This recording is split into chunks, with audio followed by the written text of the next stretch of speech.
Good evening, Moreira. Thanks very much for your time. Talk us through your journey, personal journey and professional journey, of course, with the late Oliver. First, say thank you for inviting me.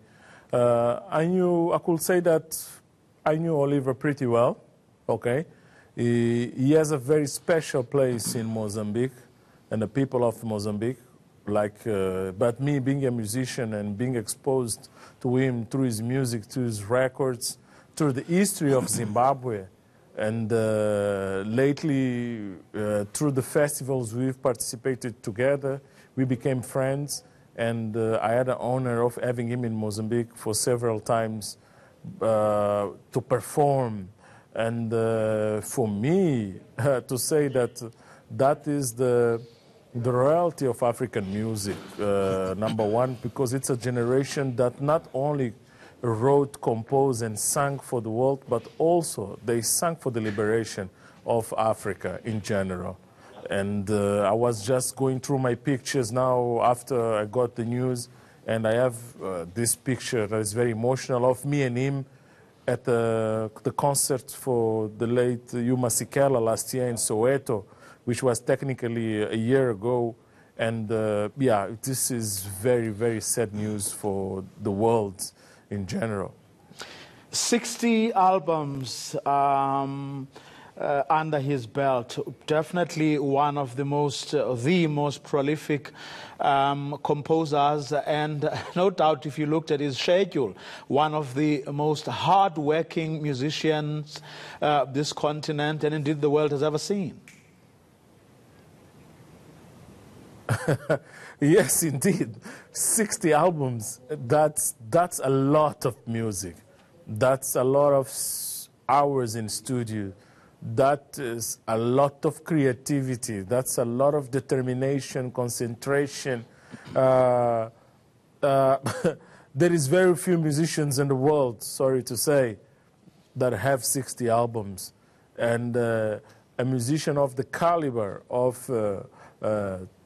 some call him Tuku, the Oliver Mtukudzi, with the schedule, as you mentioned, is everywhere. It was everywhere, from Joburg to London to New York to, you call it, you know what I mean, telling stories, making people laugh, sometimes cry, dance, but honest stories, very a storyteller. So for me, it's like, yeah, we've lost one of the greatest, one of the greatest. And I was also looking at the number of collaborations that he has had with other musicians over time. And that, I mean, has to be a testimony to both his musical genius, but also his pleasant personality and his ability to get along with everybody. Definitely. You don't do collaborations if you're not, a pleasant person. Because at the end of the day, musicians are people first, and they have emotions.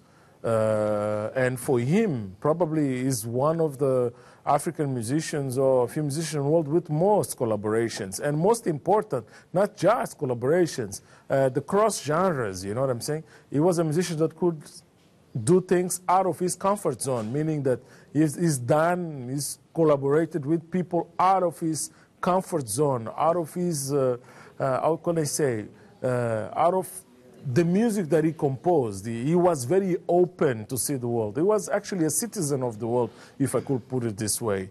And the ability to absorb and reinvent itself, come on. Yeah, I'm very sad, very sad.